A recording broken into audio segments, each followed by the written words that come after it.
Bueno chicos, vamos a empezar con la explicación del tema 2. Como veis, lleva por título algo parecido a las revoluciones liberales o al siglo de las revoluciones. Y antes de empezar con la explicación de la primera de esas revoluciones, pues vamos a hacer una breve introducción con esta diapositiva, con esta imagen, para que podamos ubicar lo que vamos a explicar durante todo el tema.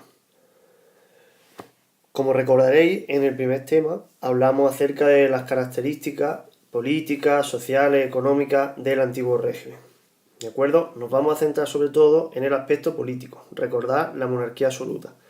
Y vamos a ver cómo durante el siglo XIX, sobre todo la primera parte, esa monarquía absoluta va a ir paulatinamente sustituyéndose por otro tipo de monarquía llamada monarquía parlamentaria o monarquía constitucional.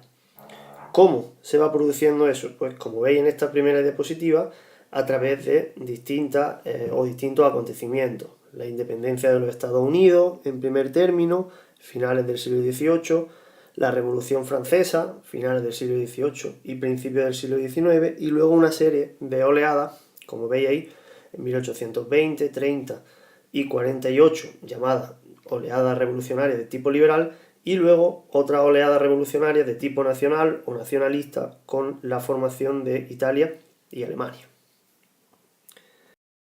Bien, ¿qué ocurre con la independencia de los Estados Unidos? Pues podemos decir que es la precursora de todos estos cambios, ¿vale? Y es precursora porque se va a instaurar un modelo o un nuevo modelo de política, que será el de una república.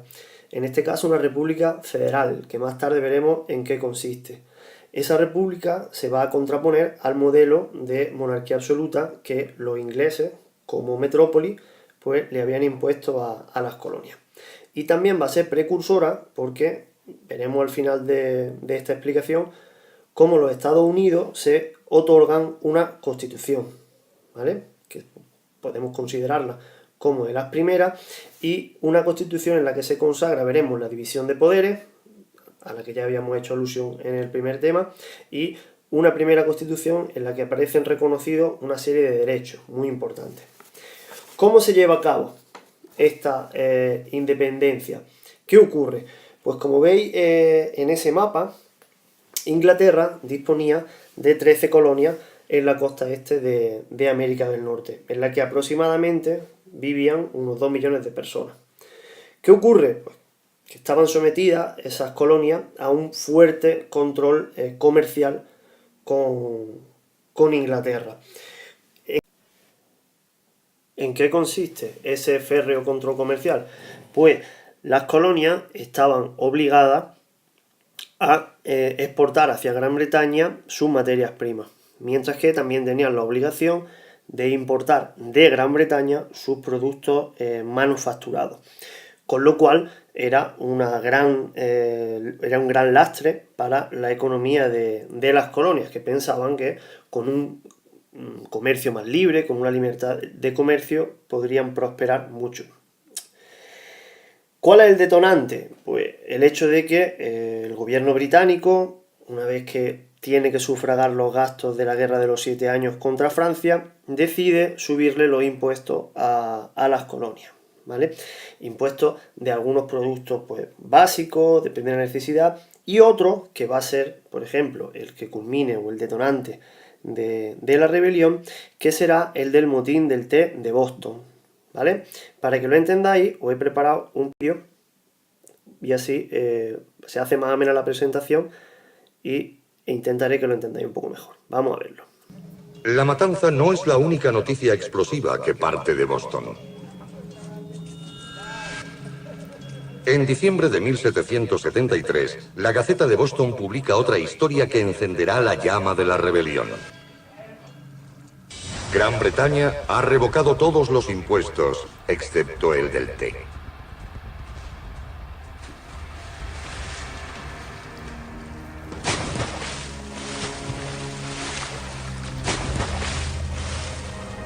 En uno de los actos de resistencia más famosos de la historia, los rebeldes arrojan más de $1 millón en té en el puerto de Boston. Cuando alguien nos golpea en una mejilla, no ponemos la otra. Nosotros no somos así.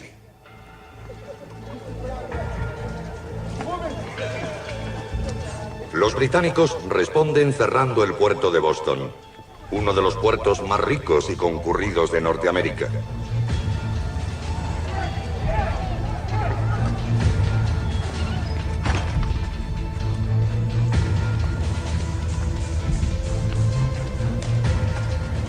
Salid. Cientos de personas pierden sus trabajos. Los británicos pretenden sofocar todo tipo de resistencia en la colonia rebelde de Massachusetts. Pero el plan está a punto de fracasar de forma dramática.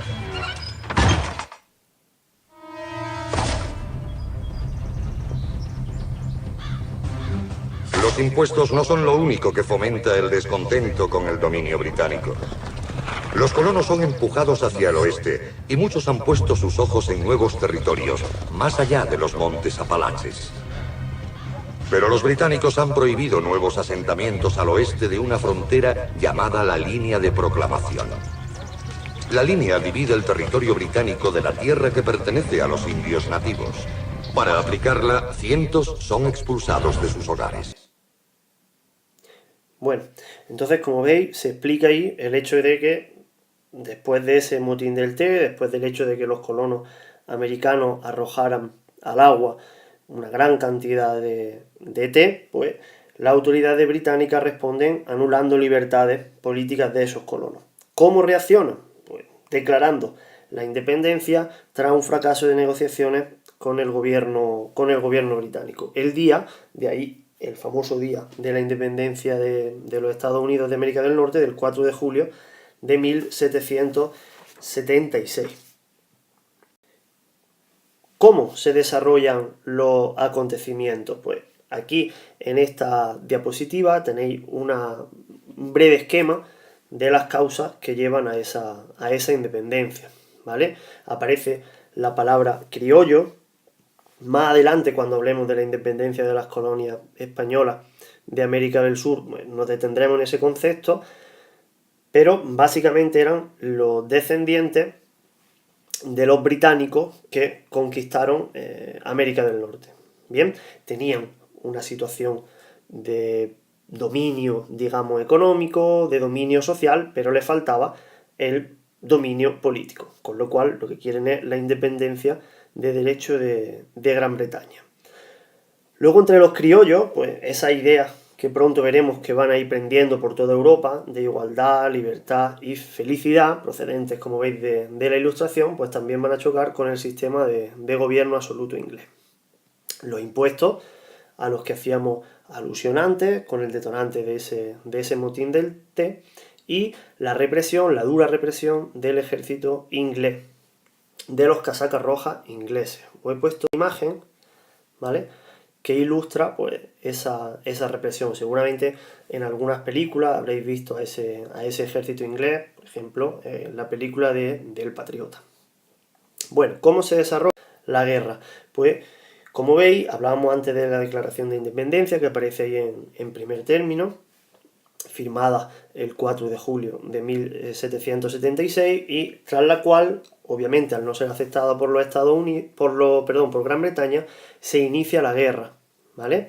La guerra, como veis en la segunda idea que os pongo, entre Gran Bretaña y las colonias, comandada en este caso por George Washington, que al final, en la batalla de Yorktown, va a lograr derrotar a los ingleses, ¿de acuerdo?, firmándose el Tratado de Paz de Versalles de 1783, en el que se reconoce la independencia de los Estados Unidos de Norteamérica.